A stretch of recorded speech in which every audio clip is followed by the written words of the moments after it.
Hey, and welcome back as I straighten my hair to another video of the Immersive Worlds Handbook.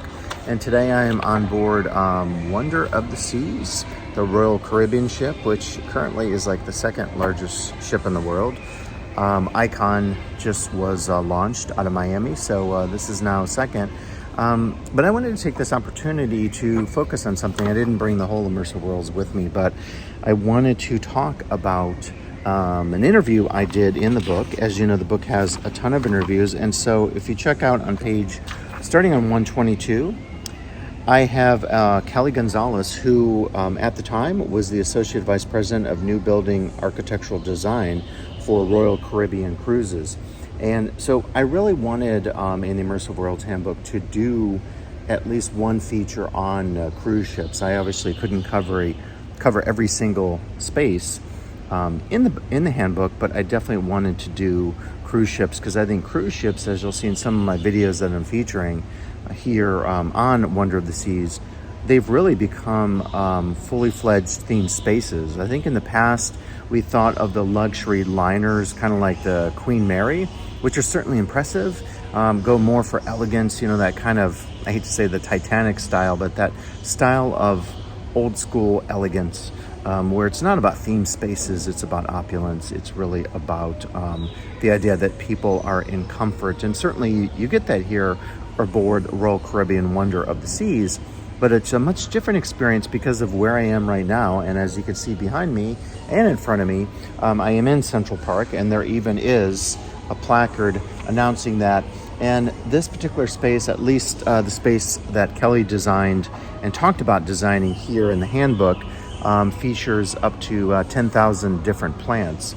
Right now you're probably hearing ambient sounds, which are piped in, I am sure. You occasionally will get the gull or so that, you know, pops in maybe to say hello, but for the most part I haven't seen actual birds here in Central Park. So you get kind of like tropical bird sounds here inside of Central Park, which on this particular ship, and again this is the Oasis class of ship, you're going to see it on deck 8 on Wonder of the Seas. But when I interviewed Kelly, and I'm just kind of going through, you know, what was printed in the book, because she identified so many key points that I thought really were important to thinking about for themed immersive space design, and in this case cruise ship design. I think one of the things that is remarkable for people when you first visit a ship like an Oasis class ship, or certainly now with the new Icon of the Seas, the Icon class, you are amazed at how much they can fit in the space of a cruise ship. You are floating on water, you're in the ocean, and you're docking in various ports, of course, and it's amazing to think about the fact that they can actually create custom spaces that fulfill this principle I talk about in the Immersive Worlds Handbook of immersing guests, making them feel like they're in a different place. A place different from another. You know, it's obviously not the case that if you're on board a ship, you're ever going to forget and think you're in Central Park in New York, or you're in a park somewhere in a city around the world. But you're going to have a feeling. It could be a very, I don't want to say generic feeling. By generic, I don't mean it's not impressive, but it's more like, how can I describe this? It's sort of like you take the symbolic ideas or context from a particular space or spaces around the world, and you embellish it and you highlight it and you heighten it. Often in the case of using symbols, sometimes symbols can exaggerate our feelings or our moods or our sense of place. And part of placemaking, of course, is people feeling comfort, people feeling like they're somewhere else, and people feeling that the ambiance of one space differs as they move from it to another space. So if you're aboard Wonder of the Seas and you're in Central Park, just kind of mentally, and this goes back to the situationist techniques of psychogeography, the idea that you can feel a certain way based upon where you are in a place. But if you go from here to the pool deck up on 16 or so, or you go up to one of the mini lounges or bars, or you visit the karaoke hall, or you go down the Royal Promenade where it's more stuff happening, and there's a Starbucks and a pizza place and cafes and shops. Each of those spaces will convey a different mood, a different feeling, And I think if designers are doing their job, which they've done their job here, Kelly and all the others, and of course all the wonderful people here aboard Wonder of the Seas, I mean, it's been a remarkable cruise, like nothing I've ever experienced in terms of cruising. But if they're doing their jobs, then you will feel different in each space. Now, of course, anthropologists would tell us, like myself, that every time you visit a space, you bring your own baggage or sort of mental states to that space. So obviously, if you are feeling down, a particular day, that's going to have an impact on how much you appreciate or don't appreciate that particular space. But I love that in the interview here, and this is on 123 in the handbook, Kelly talks about the fact that light plays such a pivotal role in this space. And you're seeing it right here. Actually, we're getting a view of the Rising Tide Bar. I believe it's currently up. So the Rising Tide Bar goes from the Royal Promenade on 5, which is typically where you enter the ship on your first day. And then it goes all the way up here. So 5, 6, 7 to 8 here in Central Park. And what's cool is they've created kind of a, what you call that, a kiosk, a slight covering on top of it. And it feels like, if you're going to a major city experiencing a bar or a restaurant. I've seen these kind of spaces in Chicago. It wouldn't have to be New York. But this is the type of space you would experience. And what's great about this from a safety perspective and an aesthetic perspective, it's surrounded by all the plants, the various plants they have here. And then on this side here, there's an elevator. And so, not an elevator, but it's a door that you would see in an elevator. So obviously it's closed if the bar is not open, or if it's down, if the Rising Tides bar is down at level 5. And so a great safety feature. And then aesthetically, what they've done is they've surrounded it with all of the various plants. Again, so many different species here. And these are all real. So, it's definitely an undertaking to think about how they are able to, deliver on all the different species of plants here in Central Park. So as I mentioned, Kelly gets into the fact of light. And so you can see lighting has an effect here. It also varies during the time of day. So I think one of the things that becomes curious in immersive space design is for you designers out there, and you know this, or potential designers, to think about the evolution of that space throughout a cycle of a day. Now, if it's an indoor space, if you're inside a dark ride in a theme park, of course, that may not happen. But if it's a space like this that bridges between the indoor and the outdoor, then I think one of the things you think about from a design perspective is that it's going to look different and feel different. And the temperature, the humidity, whatever space you're designing for, think about all of the elements. Again, this particular space, as you see looking up, has, the outdoor. And so during the day when there's a lot of sun and humidity, you will feel it. We're currently in port today in St. Martin.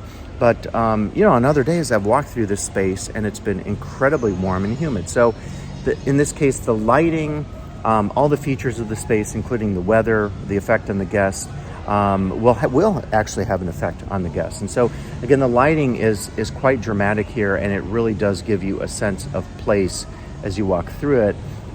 You have the rooms that are overlooking Central Park. These interior balconies are kind of unique. I think other ships maybe have them, but I know a lot of the Oasis class ships have them. There's a set of rooms here that are interior facing, staterooms, and then also at the boardwalk. And so that's on deck 6 here on Wonder.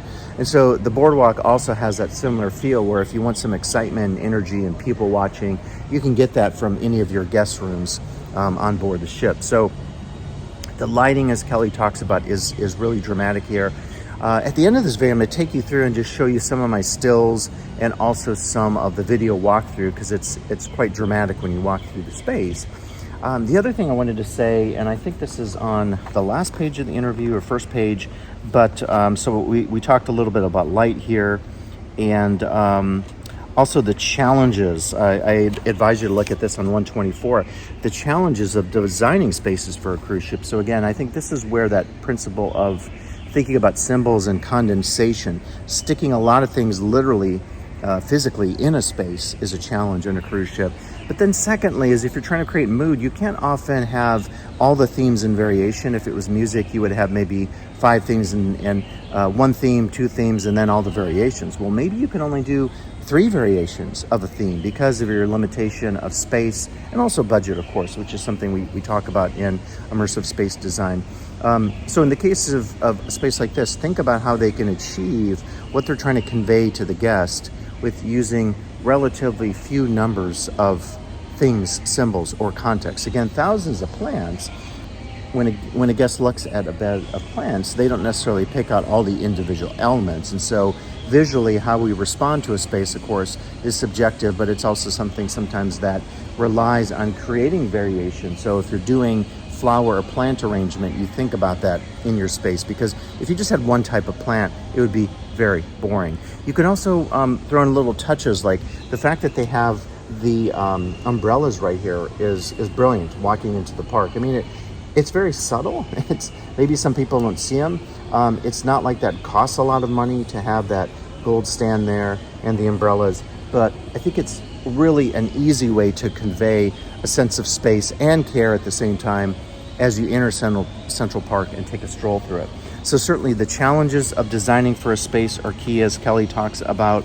And then also, I think one of the things that is really cool in her discussion here is how the layout of the original concepts of the space changed over time. So in other words, you originally have an idea and you kind of take it to the woodshed, you go back to the drawing board, whatever metaphor you want to use, and then you are able to really rethink what you're doing. Maybe that's in terms of the light. Again, I didn't have access to all the designs of this space, but I'm sure it went through multiple iterations as they thought very carefully about how to make it a spectacular space. So for the remainder of the video, what I'm gonna do is show you some of my stills and video and take you through Central Park. You know, for me, I wrote the Immersive Worlds Handbook quite a while ago, but it was super exciting for me to be able to actually visit it, share it with all of you here on my YouTube channel, and to just really take it all in. And again, I hope you get a chance to visit a Royal Caribbean ship or another cruise line of your choice and take in some of these ships that really try to do something that I think years ago would have been seen as impossible, and that is to do full-fledged placemaking in variety using those theme and variations throughout the ship. It's just remarkable what they've done in all the spaces here aboard Wonder of the Seas Royal Caribbean. So I appreciate you listening, and I'll be back with additional videos, so stay tuned here, watch through the end of my video to see some of the sights and sounds here. I might include some of the ambiance of the birds and so forth, because it does definitely create a sense of place when you are aboard the ship and when you walk through Central Park. So as always, thanks for listening to my channel, and I'll be back with additional videos here aboard Wonder of the Seas and other spaces around the world.